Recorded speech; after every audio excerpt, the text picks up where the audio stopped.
Yo subí a buscarlos a ellos y me senté junto con ellos y de repente veo a mi lado, como a, no sé, 3 metros aproximados, una sombra que me impactó mucho porque la vi de tal manera que no tenía rostro ni nada, pero sentí que me miraba. Fueron muy pocos segundos, puesto que esta figura, esta sombra tal y como la describe, rápidamente se escondió entre los árboles, entre la oscuridad. Y bueno, a Nodimia lo que sí se le quedó fue una sensación de que sus niños, en este caso, y el resto de chicos que jugaban con ellos, corrieron mucho peligro. Alto, 1,90 más o menos aproximado, el contorno de una sombra, no tenía forma de pelo ni nada, sino que era la forma de una figura humana, ¿vale? Y era oscura totalmente, pero como que te producía, al mirarlo, como que tú veías a través de esa sombra, como que tú veías a través de él.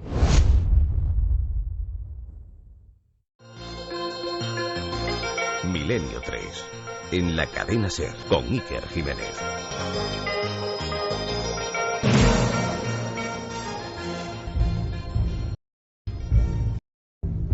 Buenas noches, amigos. La crisis económica mundial es una farsa creada por unos pocos para someter al pueblo ignorante, a todos nosotros. Existe un negocio multimillonario que oculta un mundo enfermo que está siendo creado poco a poco por la alimentación industrial. Una trama que dura 50 años. Hay una conspiración para perpetuar la mala salud de millones de pacientes y aumentar beneficios con la industria médica. Las guerras, los terremotos, los tsunamis han sido aprovechados para que ciertas corporaciones, las mismas que manejan hoy en día el mundo, hagan reformas sustanciales. Reformas en cada país y siempre basándose en el miedo. Buenas noches, amigos. Lo digo de nuevo porque si uno cree en lo oficial, en lo lógico, será mejor casi que acabe el receptor esta noche, que corte la comunicación, porque verdades, entre comillas, podemos decirlo así, como estas, están deslizándose, quizá con mucha más razón de la que sospechemos en un inicio, a través de la red de redes. Está ocurriendo un fenómeno bien curioso, un fenómeno puro y duro del siglo XXI, un fenómeno que tenemos que analizar con todos vosotros, al margen de cualquier control, aparentemente. Aunque, por ejemplo, esta misma noche y no otra, yo recibía un mensaje que me decía: mira este documental, mira este trabajo, este compendio de informaciones reveladoras, y míralo pronto, porque ya alguien lo está eliminando de cada servidor, de cada portal, de cada generador de vídeos o distribuidor de imágenes. Dentro del mundo de la conspiración hay incluso espías o agentes de inteligencia cibernéticos que se encargan de borrar las huellas. Esto, como siempre, es Milenio 3 en la cadena SER, con Jeremy Martínez a los mandos. Hoy conspiración, casi como una extensión de la sección a la que también acostumbrados nos tiene nuestro compañero Santiago Camacho, pero conscientes, amigos, de que algo nuevo, repito, está ocurriendo ahora mismo. Desde hace unos años esta parte, aprovechando el inmenso caudal informativo de la red, una serie de personas, documentalistas unos, periodistas otros, investigadores independientes la mayoría, cantan y cuentan sus verdades. Verdades que no son políticamente correctas. Pero al mismo tiempo esas verdades están llegando al público. Y lo están haciendo sin pasar por taquilla. Sin pasar, sobre todo dicen, por el filtro, el control, el poder. Y esta noche va a ser un momento perfecto para repasar algunos auténticos hitos.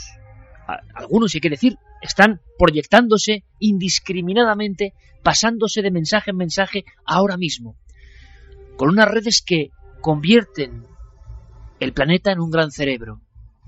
Por ejemplo, cuentan que un documental llamado Zeitgeist fue el primero que rompió el hielo, el primero que llegó al gran público con esa gran cantidad de denuncia, el primero que hablaba de pura y dura conspiración con ciertos argumentos, ridículos para algunos, quizá para la mayoría, pero interesantísimos, adictivos para otros. A día de hoy, ese documental, uno de los muchos que van a proyectarse sonoramente esta noche en Milenio 3, ha recibido 46 millones 800.000 visitas. Los números dan auténtico vértigo. El mundo según Monsanto, otro de los documentales que vamos a desclasificar de alguna forma para la audiencia. 731.000 visiones en España. La corporación, 28.700.000 clics en apenas 3 años. ¿Qué está pasando? ¿Qué está ocurriendo? ¿Ha cambiado la forma de pensar de esa red de redes? ¿Están contándose por fin las verdades? ¿Se puede actuar contra ellas? ¿La propia red está sirviendo de conspiración? Es cierto que, por ejemplo, la psiquiatría, según denuncia uno de estos trabajos, es un gran arsenal para hacer dinero y lobotomizar a parte de la sociedad. Parece un escándalo. Desde luego que lo parece. Pero el fenómeno está ahí, está pulsando en nuestro interior. ¿Y qué mejor que empezar con las frases que se dicen en ese documental de hace unos años que inició de alguna forma este nuevo género? A veces solo con una cámara, con pocos medios, sin imágenes, sin dólares, libras o euros por debajo, en ocasiones simplemente queriendo cortar una verdad. Decía el inicio de ese documental, que va a ser piedra de toque, algo así como: mientras empieces a investigar en lo que crees, en lo que entiendes, en de dónde vienes, en qué piensas, en qué haces, también empezarás a ver que nos han mentido. Las instituciones de este mundo, todas están en el fondo de la mugre. Mientras más te educas, mientras más entiendes de dónde vienen las cosas se van volviendo obvias y empiezas a ver mentiras por todos los lados, porque han aceptado la autoridad como la verdad, en vez de aceptar la verdad como autoridad. Santiago Camacho, compañero, buenas noches. Buenas noches, Iker. De alguna forma es un fenómeno nuevo, no tan nuevo para los que conocéis el percal de fondo. El día 26 de junio de 2007, este Zeitgeist, esta especie de espíritu del pueblo, se colgaba en el dispositivo de Google. Es curioso también que al final muchos de estos documentales con grandes verdades revolucionarias utilizan soportes que pertenecen a muchas de las corporaciones. No deja de ser una incongruencia o no, pero digo 26 de junio de 2007, casi 50 millones de visitantes. ¿Qué pasa en este documental? ¿Qué ocurre, Santi? ¿Por qué se inicia un mundo nuevo que nos interesa? Pues sí, Zeitgeist, que es una expresión alemana que viene a ser algo así como espíritu de una época, lo que llamamos aquí el signo de los tiempos, es posiblemente la piedra de toque, el comienzo de un fenómeno que, de una forma casi secreta, como las cosas que se narran en estos documentales, está prácticamente invadiendo la escena audiovisual. Digo secreta porque, tú lo has dicho, casi 50 millones de personas han visionado esta película, casi otro tanto sus dos continuaciones, y sin embargo, el mundo académico, el mundo de los grandes medios de comunicación ortodoxos, el mundo de la cultura oficial vive completamente de espaldas al fenómeno. No se habla de ello en la televisión, no se habla de ello en periódicos ni revistas, no se analiza en las universidades, pero sin embargo tiene una fuerza tremenda, tiene la fuerza tremenda de que toda esa cantidad de gente está prácticamente a la más antigua usanza, utilizando las más nuevas tecnologías, recomendándoselo de boca a oreja o de email en email, de Twitter en Twitter, pues está teniendo esta tremenda repercusión. Y Zeitgeist es el principio porque básicamente este documental, que se hizo absolutamente sin ánimo de lucro de ningún tipo, ha sido exhibido solamente una vez en una sala cinematográfica y porque participaba en un festival internacional, que por cierto salió galardonado. De esa manera, Zeitgeist, llevado a cabo por su autor, Peter Joseph, un hombre del que sabemos muy poco también, casi una figura mítica, pues nos centra en que en tres de las más grandes conspiraciones, o por lo menos de las más sonadas, sobre todo a partir de esta película. La primera, la religión misma, la base del cristianismo, porque plantea una tesis absolutamente revolucionaria y hasta absolutamente escandalosa, que ha sido muy contestada. Básicamente, la no existencia histórica de Jesús de Nazaret, que el cristianismo y todo lo que le rodea es un mito. La segunda, la conspiración por excelencia de los últimos 10 años, los ataques del 11S a Nueva York y Washington. Y la tercera, la que estamos viviendo actualmente, la que más nos preocupa a todos en este momento, la conspiración del dinero, la conspiración de los que llaman los hombres detrás de la cortina. Es curioso porque la capacidad, la enorme creatividad, simplemente observando el fenómeno desde esa perspectiva, Santi, la enorme creatividad que hay para volver a alojar arquetipos en el inconsciente colectivo, los hombres detrás de la cortina que manejan la historia y que al mismo tiempo duermen nuestra mente diciendo: aquí, señores, no pasa nada, aquí ocúpense de lo que tienen que ocuparse, que nosotros por detrás tejemos la realidad. Cuidado, ojo, no lo digo yo, no lo digo yo. Estamos poniéndonos, como siempre, argumentando lo que dicen quienes defienden estas verdades. Yo no sé, posiblemente, estoy seguro, muchas de ellas tengan algo de cierto. Ahora, ¿por qué han calado tanto en el público? En un público que no ha querido simplemente someterse al dictado de las grandes compañías o de lo comercial. ¿Qué ha pasado? ¿Por qué de entre todos los documentales que hay, algunos, el puñado que por ejemplo hoy vamos a destacar con Santiago Camacho, por qué han llegado a alertar, a alarmar, a ser una verdad? ¿Por qué hoy cada persona es una distribuidora, una productora, una sala de cine? ¿Por qué con un simple mensaje, con el icono del sobrecito, va un contenido que sería una bomba, imposible de compilar en otros tiempos? ¿Contenido libre o contenido que también puede ser sometido a conspiración? ¿Contenido disfrazado para conspirar contra otros? Al final, cuando uno se mete en estos vericuetos, nadie sabe quién maneja las piezas del ajedrez. Pero nosotros queremos ahondar con todos vosotros, intentar llegar a algún tipo de conclusión, si es posible. La única que sabemos es que millones de personas en todo el mundo están viendo y creyendo lo que cuentan ciertos documentales, algunos, para más misterio, no sé qué os parece, amigos, creados por personas que tampoco están muy bien definidas. Casi da la impresión de que algunos de los documentales revolucionarios de la red están hechos por hombres detrás de la cortina.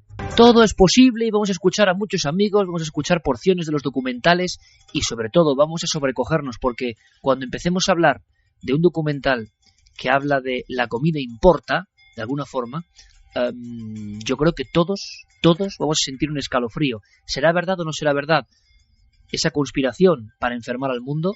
¿O la conciencia de que muchos alimentos se sabe que hacen enfermar con enfermedades gravísimas? ¿Esto es un escándalo? Y si es un escándalo y es mentira, como parece lógico que es mentira, la sanidad no puede dejarse burlar de esta forma, ¿por qué no se denuncia? ¿Cómo es posible que se emita eso? Nadie hace nada. Noche de conspiración, noche de reflexión, noche de pensar un poco más, noche de ir al otro lado, a la tramoya. ¿Os apuntáis? Carlos Largo, compañero, buenas noches. Buenas noches, Iker. Tenemos desde luego las vías abiertas. Guillermo León, que también tiene su lado conspiranoico, desde luego ya ha planteado ahí una serie de cuestiones. Interactividad total, porque esta noche evidentemente es eso, interactividad. Y queremos muchas opiniones vuestras, a favor, en contra, ¿por qué no?, sobre estos documentales, sobre todo si los habéis visto, si nos recomendáis otros que siguen un poco en lo desconocido dentro de la red y merecen la pena. Interacción más que nunca, Carlos.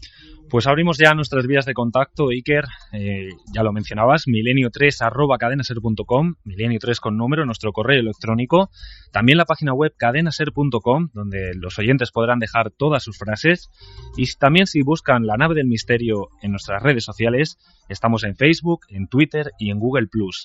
Como bien decías, Guillermo León, nuestro compañero, ya ha colgado la pregunta que hacemos a los oyentes para esta semana. Está en la página web ikerjimenez.com y la pregunta que lanzamos es: ¿creéis en las teorías de la conspiración? Por el momento es muy claro el resultado que hay. Un sí opina 89,7. 89,7, Carlos, esto sí que yo no me lo esperaba. En general cree en las teorías de la conspiración, en las no oficiales. Sí, frente al no, que tiene ahora mismo un 10,3. Es una de las encuestas con el resultado por el momento, tras abrirse, más claro. Madre mía, pues todas las vías de contacto, porque hoy tenemos que, de alguna forma, estamos haciendo de difusores de este contenido, y repito, y esto está muy claro, ni Milenio 3 ni Iker Jiménez argumentan, no están a favor o en contra de esto, simplemente lo ponemos como fenómeno social, y que cada uno investigue, indague. Nosotros lo hemos hecho sobre todo con nuestro principal especialista. Yo creo que la persona clave, el pivote de lo que es la conspiración en nuestro país como tema periodístico y tratado en serio, que es Santiago Camacho, que abrió la veda hace ya prácticamente una década con aquel 20 grandes conspiraciones de la historia. Pues de alguna forma todos esos temas se han convertido en vídeo casi de formato casero. Otros formatos son de documentales de finísimo acabado, pero en el fondo han utilizado la red como océano natural para llegar a todos nosotros. Y lo que está pasando ahora mismo, amigos y amigas, es que hay un cambio. Y yo lo noto muy bien. Es decir, yo sé que estoy viviendo cambios brutales en la información. Yo cuando llegué a Milenio 3 en la cadena SER hace solo 10 años, utilizábamos las cintas magnéticas, las cintas de Revox. Ahora mismo, todo está cambiando. Con un clic, mandamos un documental de 2 horas lleno de imágenes de todo el mundo y con una idea: el poder en las manos, el poder en un teclado. Todo está cambiando. Y hemos preguntado a 2 buenos amigos que saben mucho de conspiración y de información, Frank Rubio y Nacho García Mostazo, sobre qué está pasando como personas ya talluditas y que están viendo lo que se está cociendo en la red, que están viendo que lo que parecía mentira, algunas verdades veladas, algunos documentales que nunca hubiesen alcanzado financiación, qué importante es esto, están viviendo a través de la red. Yo os lanzo la pregunta: ¿la red es el futuro también en el lado positivo para todo esto? Quien tiene una idea y una cámara, incluso ni siquiera una cámara, sino simplemente una posibilidad de acceso al teclado, puede hablarle al mundo. Por lo tanto, todas las personas que tienen algo que decir y que han sido silenciadas en ocasiones, tienen ahora la ventana abierta. Esa ventana al mismo tiempo es peligrosa. No hay filtro ninguno. ¿Nos fiamos del filtro que pone lo comercial o lo políticamente correcto? En fin, escuchemos a los dos, a Frank Rubio y a Nacho García Mostazo, sobre este impacto, lo que está pasando en el siglo XXI, esos documentales que gritan sus verdades en la red. Hombre, me parece en principio bastante positivo, por lo menos ahora en sus inicios, porque es una manera de retirarse de los medios de comunicación de masas oficiales, que como ya dijimos Enrique Freire y yo en nuestro libro, tienen una impronta de dominación y de entrada en trance psicológico que no tiene el estar buscando tú por tu cuenta unos documentales o estar en un foro. Es decir, simplemente por la propia mecánica psicofisiológica es beneficioso que la gente se busque la información por su cuenta y no recurra a los grandes medios de masas. Digamos que el punto de partida es que quien diseña, quien escribe, quien hace ese reportaje o ese documental lo quiera explotar comercialmente porque busca explotarlo comercialmente, o lo quiera explotar simplemente como denuncia porque quiere mover conciencias. Y en cualquiera de los casos me parece fabuloso que exista un circuito alternativo y que la gente pueda ver en las redes sociales y en internet productos de denuncia e información independiente que surge de la gente y que va para la gente. Eso es absolutamente fabuloso. Y además nos obliga a los periodistas a replantearnos lo que somos, a qué nos dedicamos y qué es lo que queremos ser cuando seamos mayores. Voces claras y rotundas, Nacho García Mostazo, que sabe mucho de información. Nosotros somos periodistas y como periodistas os digo que me acaba de llegar una nota de un buen amigo del programa, provincia de Córdoba. Muy atentos amigos, intentaremos conectar a la tercera hora. Provincia de Córdoba, observaciones de lo que parece un ensotanado, una típica figura, un ser extraordinario, extraño, varios testigos. Estamos indagando, investigando y es posible, muy posible que esta noche hablemos con las personas que tienen toda la información. Hacía tiempo, aunque han ocurrido algunos fenómenos similares, eran muy raros en los últimos años, observación de figuras antropomorfas en carretera o en parajes más o menos solitarios. En este caso, una figura, por lo poco que sea ahora mismo, exactamente hasta ahora, 1 y 51 minutos, un ser extraordinariamente alto, extraño.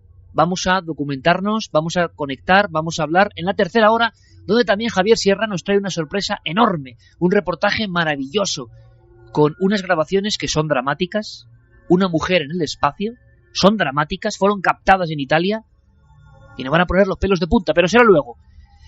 Santi, 46.800.000 visitas. Zeitgeist, enclaves, desentrañando para pasar rápidamente a ese ranking que hemos hecho de los grandes documentales que están cambiando muchas mentes, que como bombas de relojería casi.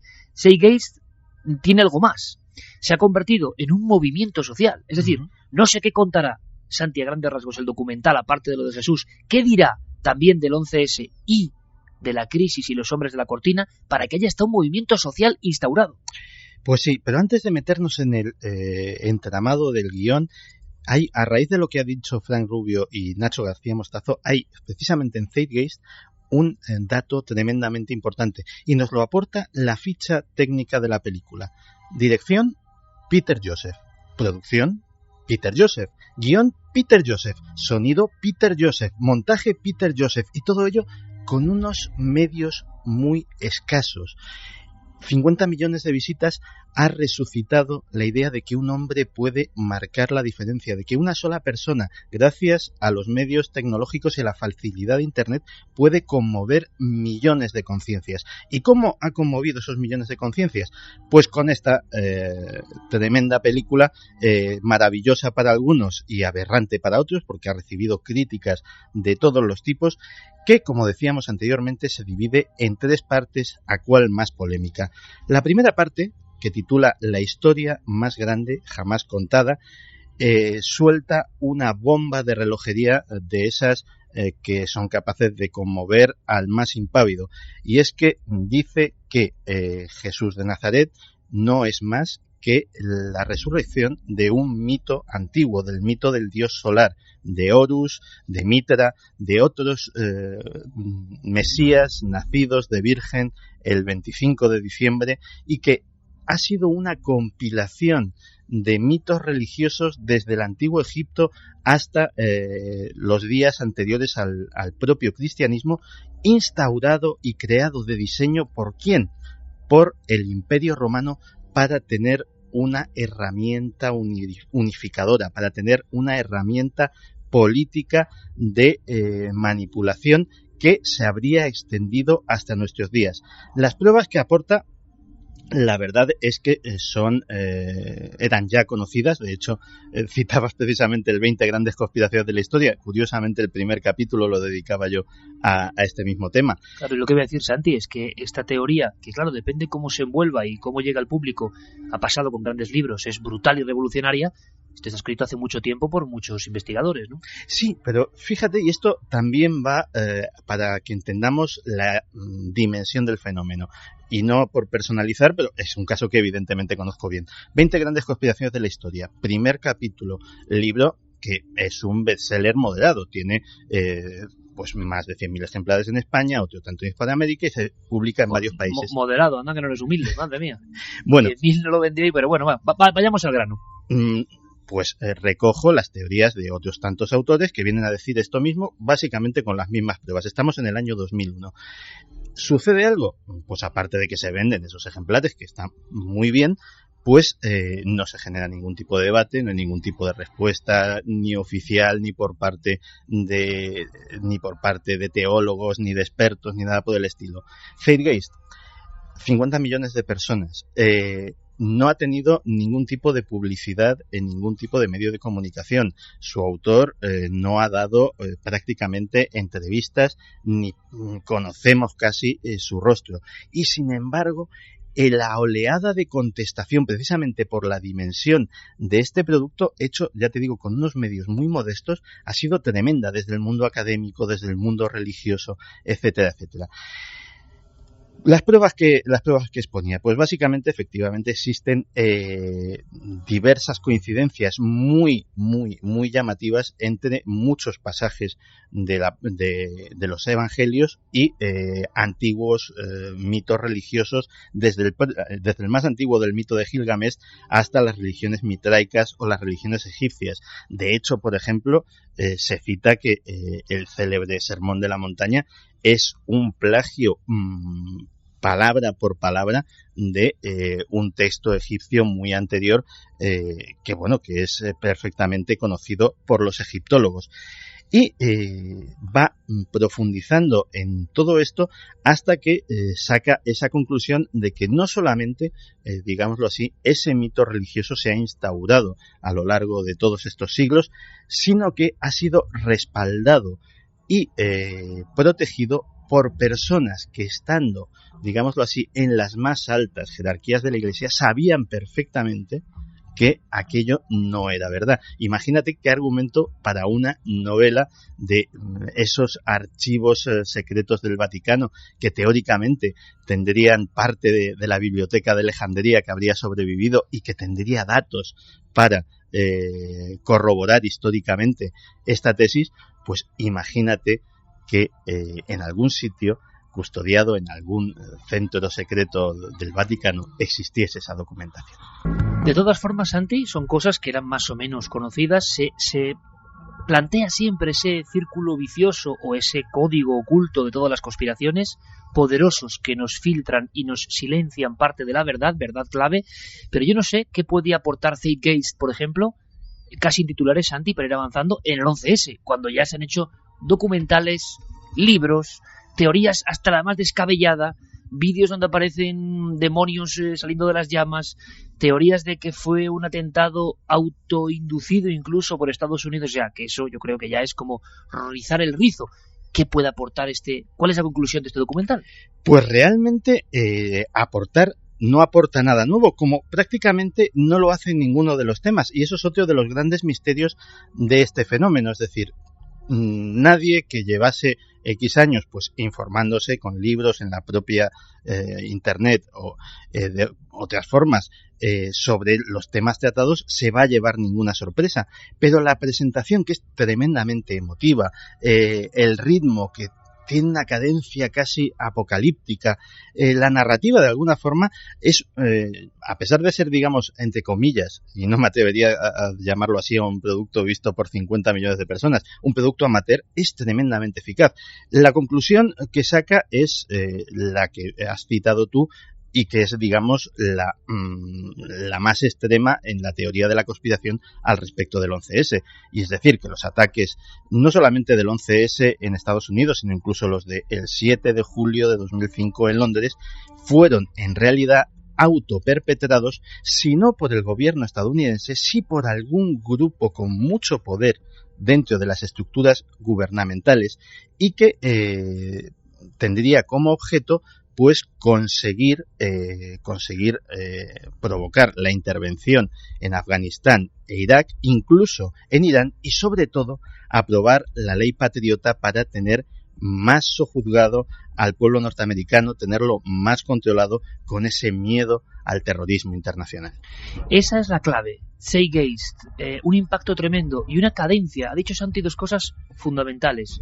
Leer, desde luego, los créditos de quién ha producido, editado de alguna forma ese documental, ya dice mucho. Una sola persona, una extraña persona de la que apenas sabemos nada, pero es que efectivamente es muy amateur. Son explosiones, son misiles, es artillería, es una especie de ritmo hipnótico, y de pronto nacimiento, evolución, células, virus e imágenes de las Torres Gemelas, y una imagen muy impactante con la música de un hombre tirándose al vacío. ¿Por qué triunfa Zeitgeist como contenedor de ideas? Bueno, va a ser la entradilla de alguna forma natural, porque de los hombres que están detrás de la cortina, los hombres que para muchos manejan la crisis mundial, vamos a hablar, y hablan otros documentales que iremos procesando. Y hemos podido además entrevistar a economistas de primer nivel para ver si les parece aberrante, como decía Santiago Camacho, o les parece una verdad que solo de esta forma se puede difundir, solo de esta forma se puede escapar al poder. ¿O será demasiado ingenuo pensar que hasta en Internet podemos tener libertad? Bajo falsa bandera, bajo bandera falsa. Tan solo en castellano 457.000 visiones o visionados o proyecciones. No se sabe de cuántas personas en concreto. También las mediciones a este nivel son como muy neblinosas.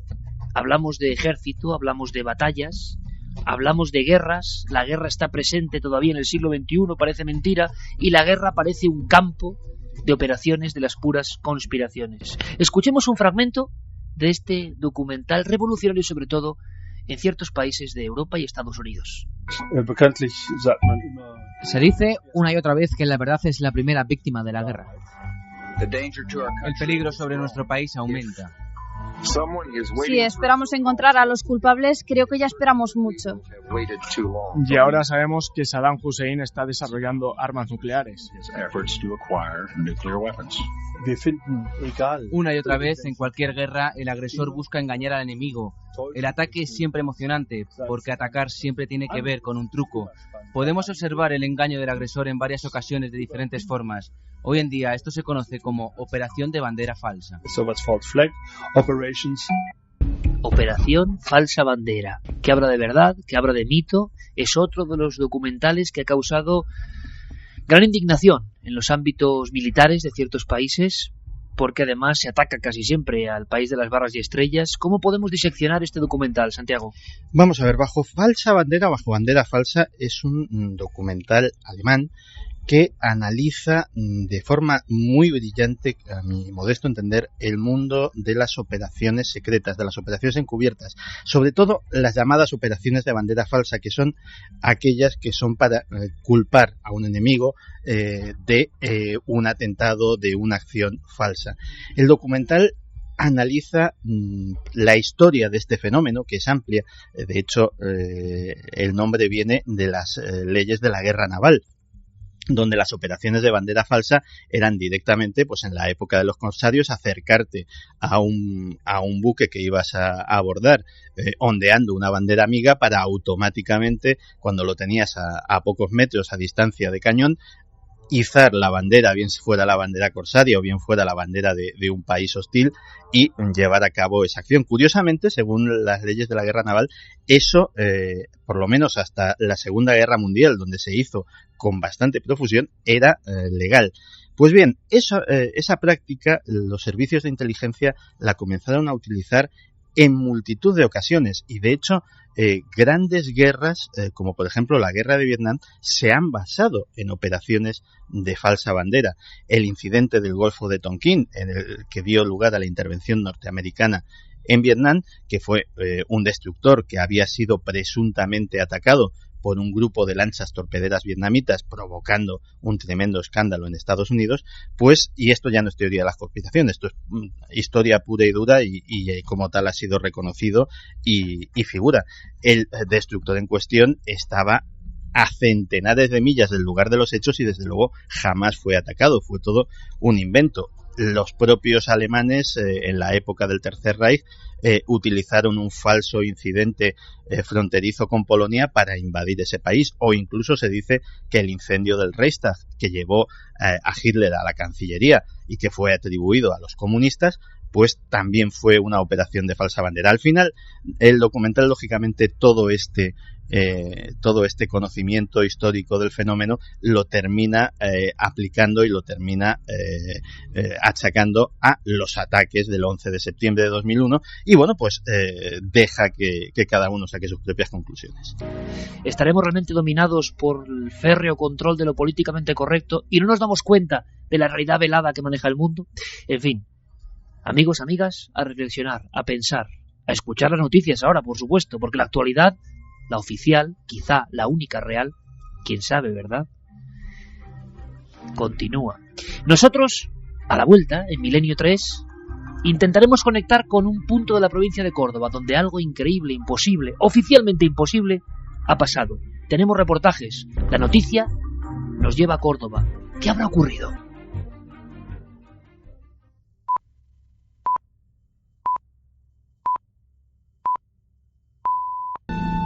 Hacía mucho tiempo que no se dejaban ver.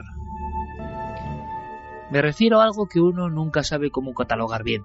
Desde niño, cuando uno ha empezado a leer los libros que hablan de los misterios que rodean el mundo, se les ha relacionado con luminarias, objetos celestes, objetos volantes.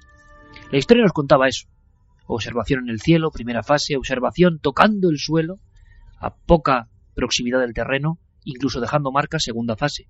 Y luego, esa tercera fase que dio Spielberg como término mundial de alguna forma con el cine, la presencia de seres. Pero en muchas ocasiones, y los amigos y amigas de Milenio 3 lo saben mejor que nadie, estos seres aparecen sin nada, aparecen como sombras errantes, aparecen con formas que parecen más propias del mundo de lo trascendente o del mundo de los difuntos que de astronautas de espacio exterior, desde luego.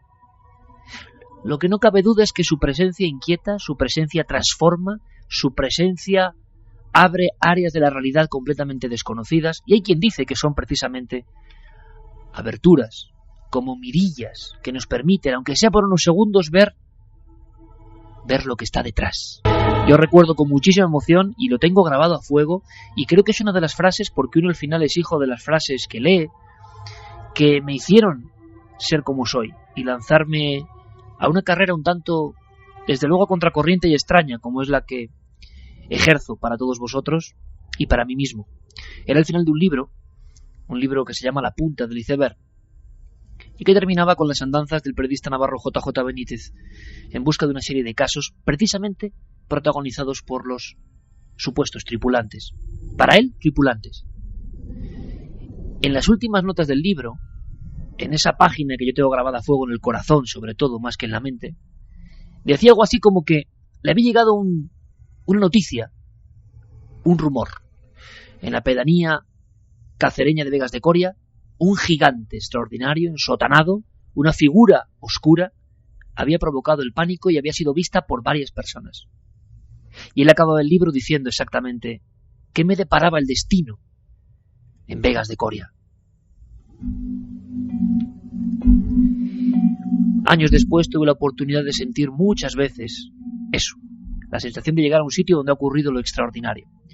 Uno de esos casos de ensotanados que a mí me impresionó especialmente, tanto por la facultad de doble testimonio, como por, sin duda, la categoría personal y profesional del protagonista principal, es la de Alejandro López Andrada, que es un reputado, reconocido escritor y poeta, que de pronto, junto a su propia hija, se encontró en la provincia de Córdoba, cerca de su localidad natal, en pleno camino, con una figura que iba hacia ellos, una figura que tenía todas esas características de el ensotanado, como si fuese un arquetipo, como si algo se presentase ante nosotros por algo que desconocemos.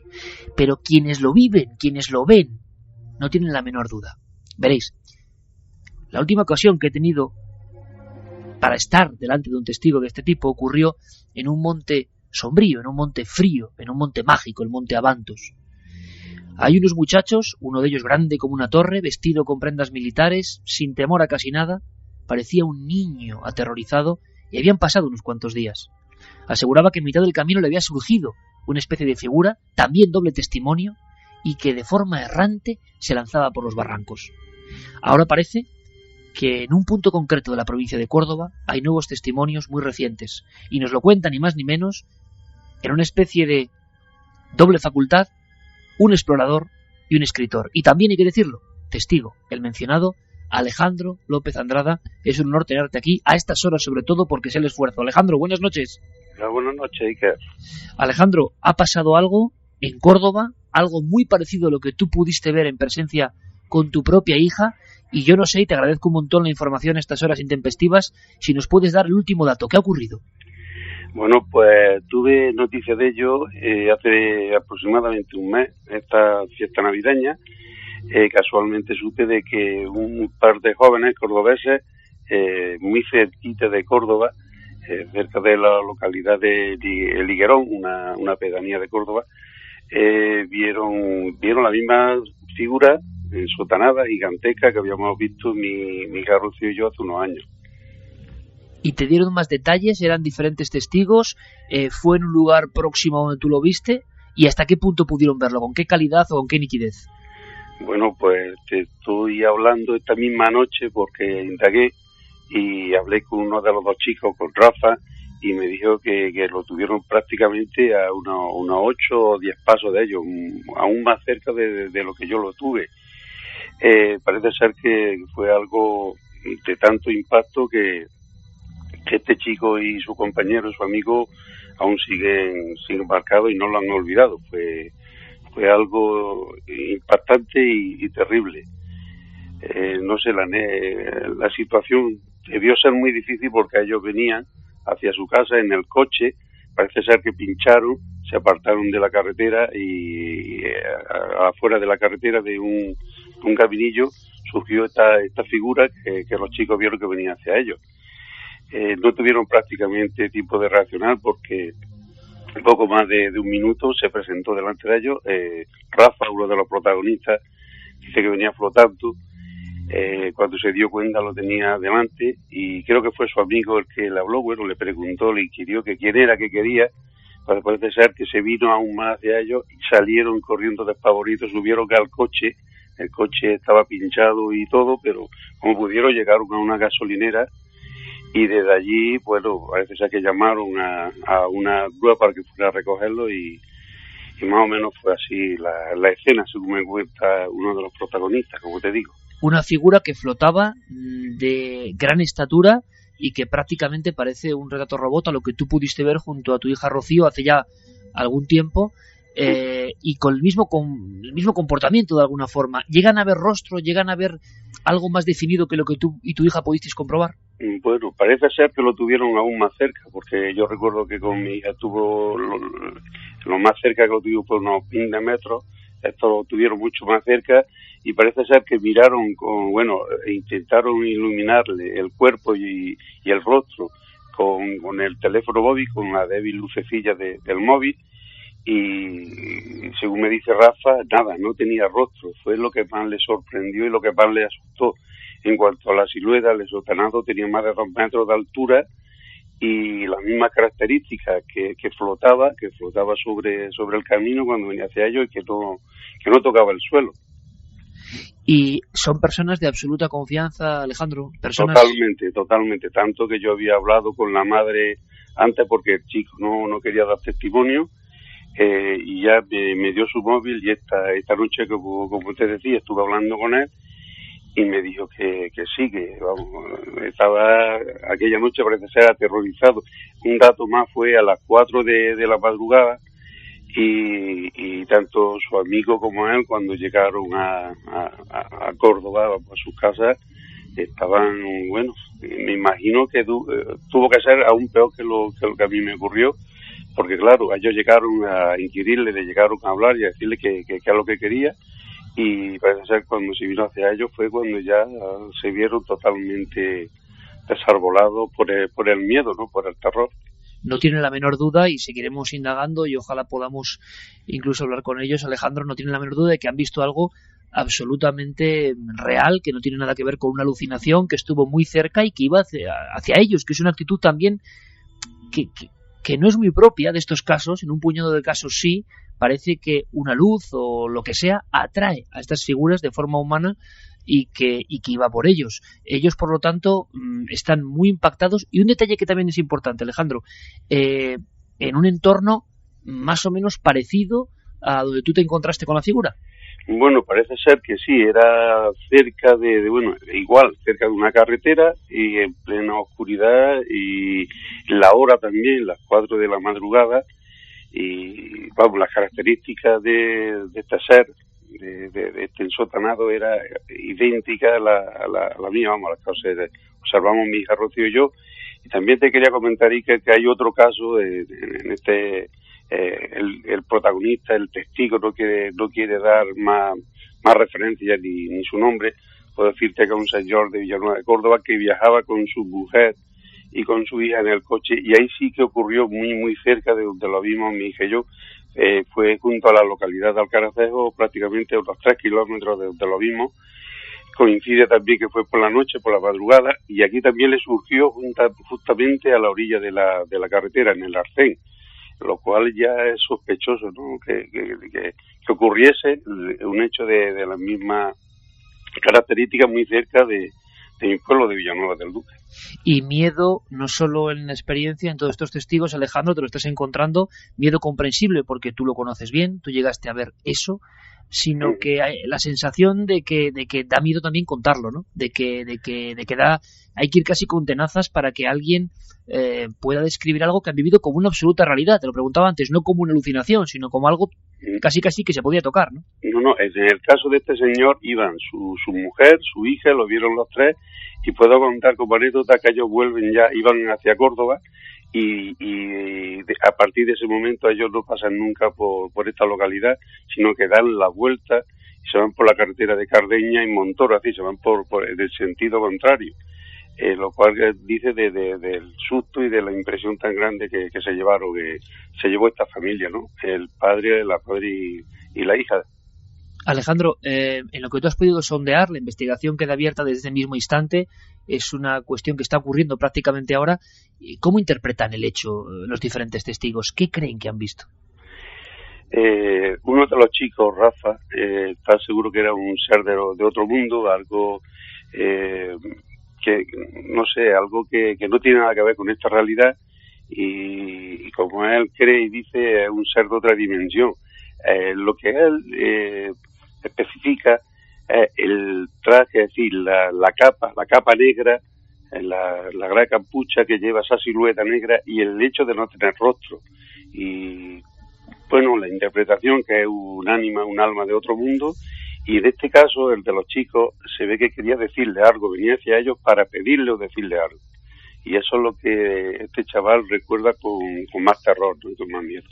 Da la sensación, Alejandro, porque recordamos muy rápidamente, tú pudiste observar durante unos segundos eternos junto a tu hija en un cruce de carretera la aparición de esta especie de torre ensotanada de forma humana que se va aproximando. Hay casos idénticos como el de Saucedilla en Cáceres, y la misma sensación tienes ahora al reinterpretarlo preguntando a estos otros testigos, como si esa figura, yo no sé si esto le quita el temor o no, pero como si esta figura de aspecto imponente se acercase en la noche para pedir algo, para interactuar por alguna cosa.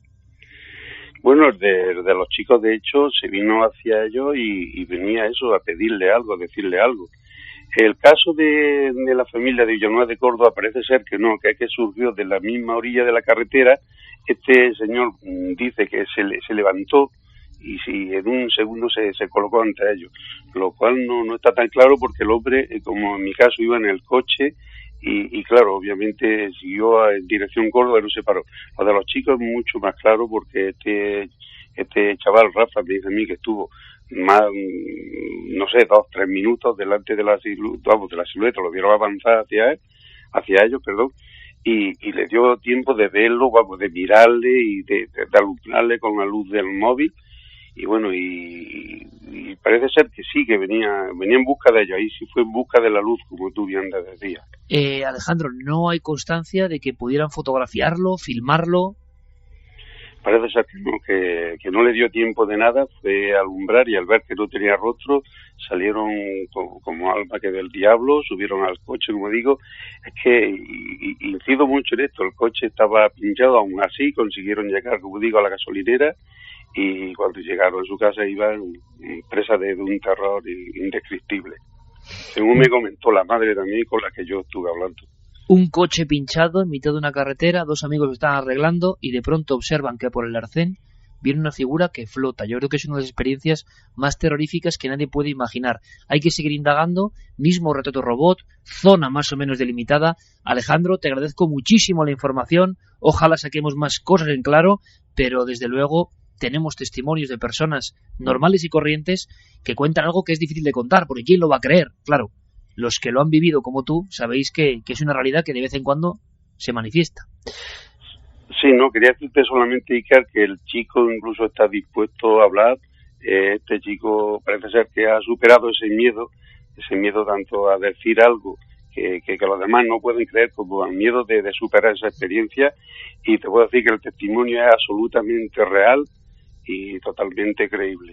Pues gracias, Alejandro, porque es un peldaño más, es una muestra de valentía más, y yo cada vez valoro de forma muy especial, como es tu caso, a las personas que os atrevéis a dar el paso, a decir, pasan estas cosas, las hemos vivido, algo quieren decirnos. Alejandro López Andrada, amigo, Mucho éxito, mucha suerte y un abrazo enorme.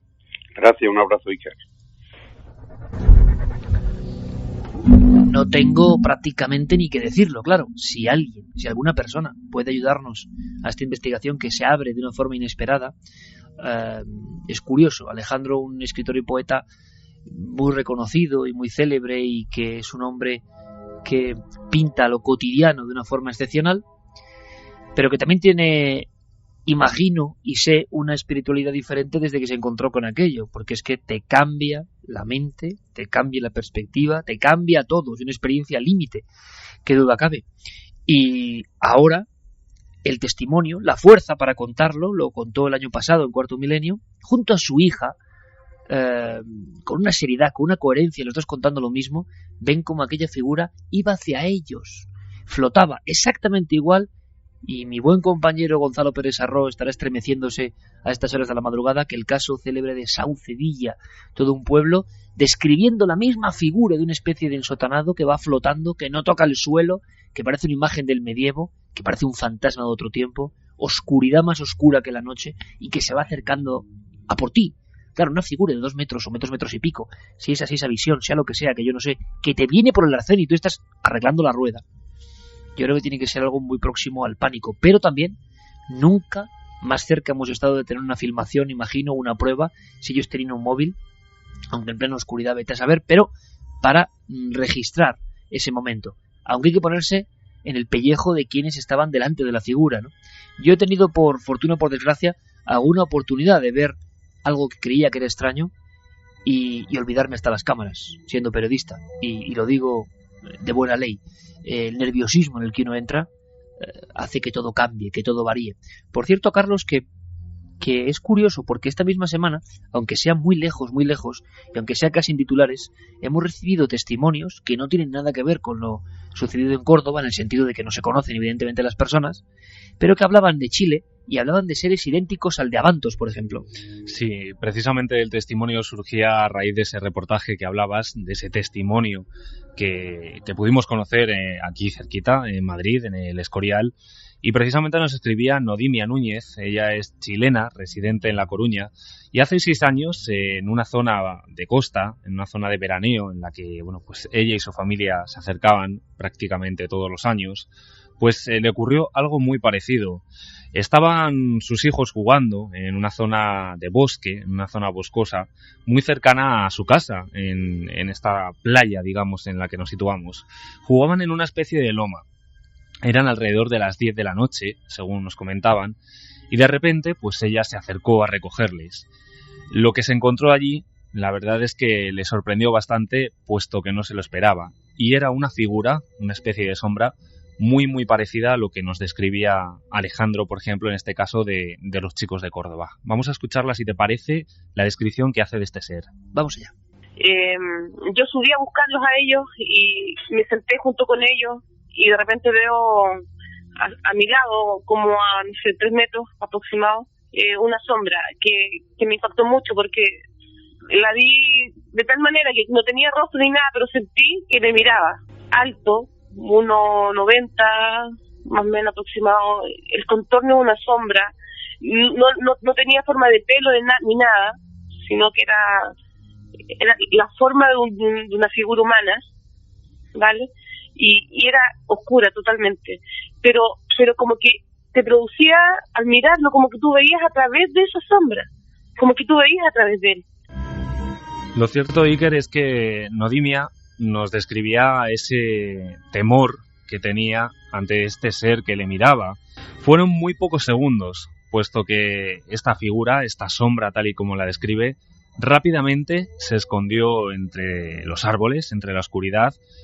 Y bueno, a Nodimia lo que sí se le quedó fue una sensación de que sus niños, en este caso, y el resto de chicos que jugaban con ellos, corrieron mucho peligro. Claro, se escabulle, se mimetiza con la oscuridad. Pero fue como en cosa de segundo. Bueno, fue bastante fuerte la experiencia de ver, de sentir, también de que estaba entre medio de tantos niños. Ahí habían alrededor de 14 niños jugando. Uno de los chicos había comentado que había sentido un ruido entre medio de las ramas. Y eso no fue cuando yo grité y yo vi eso. El chico dijo, yo hace un rato sentí sonar una rama, y a mí el hecho de ver lo que vi ahí en ese momento, yo lo único que quería era salir corriendo. Como estaban mis dos niños ahí, les pedí por favor que salieran de ahí, porque quizás de cuánto rato estaba eso ahí. Fue por varias semanas que me sentí que no los quería dejar salir, por lo mismo, porque yo sentía que él buscaba algo. Yo sentí en ese momento que él venía por uno de los niños. Como es lógico, Carlos, esta mujer teme por la concentración de niños que hay ahí y da una perspectiva como muy gráfica, ¿no?, del miedo que sienten algunos testigos, en este caso por otros infantes que andan por ahí revoloteando.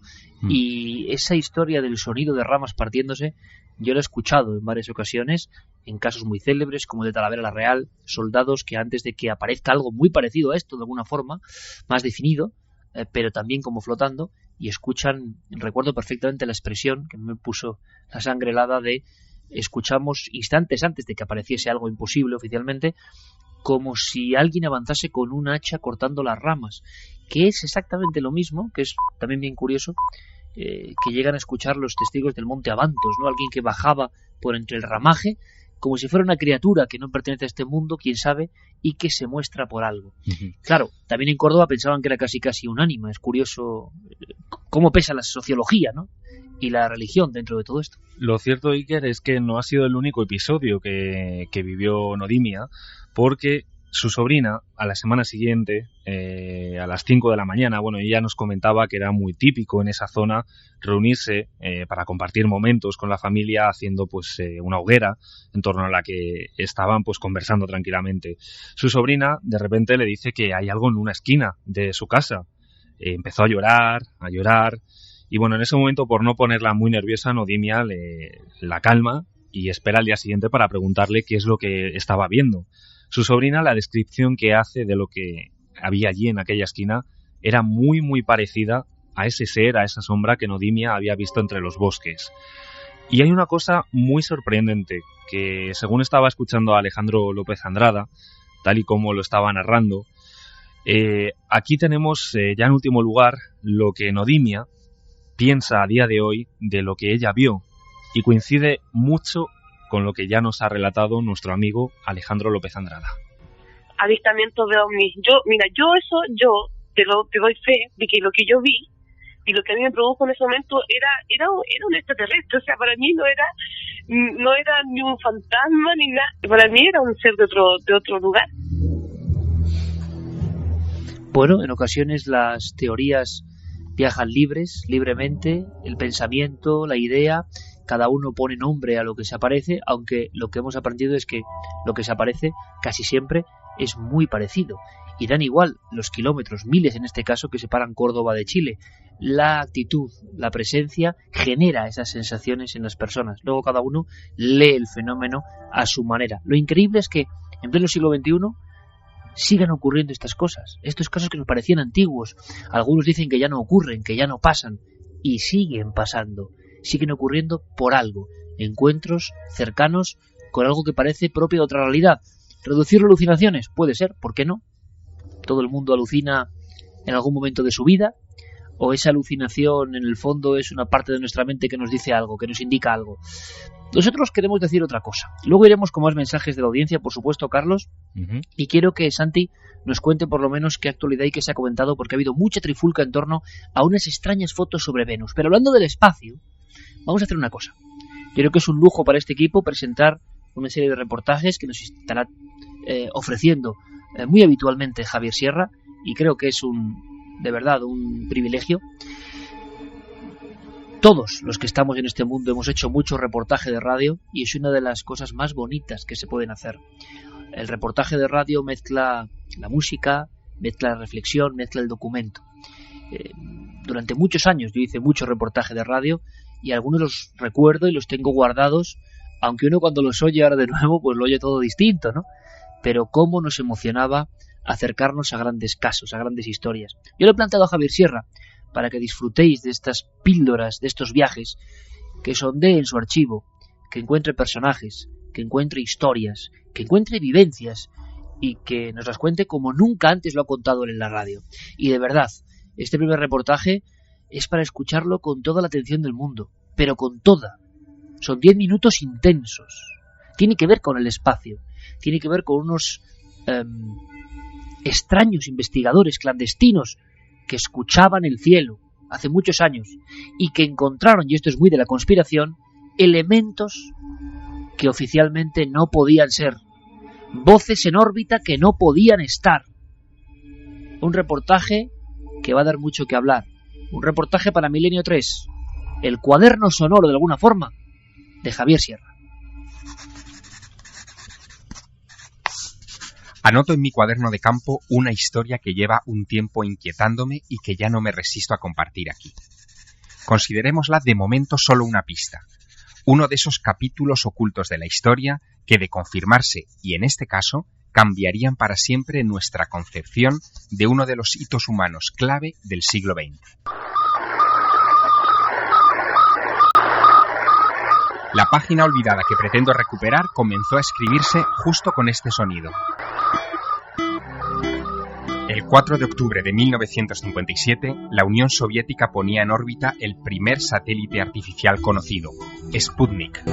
Pesaba 83 kilos y cada 92 minutos sobrevolaba impunemente el espacio aéreo de los Estados Unidos, emitiendo su amenazador zumbido. Solo un mes después del éxito del Sputnik, los soviéticos pusieron en órbita el Sputnik 2.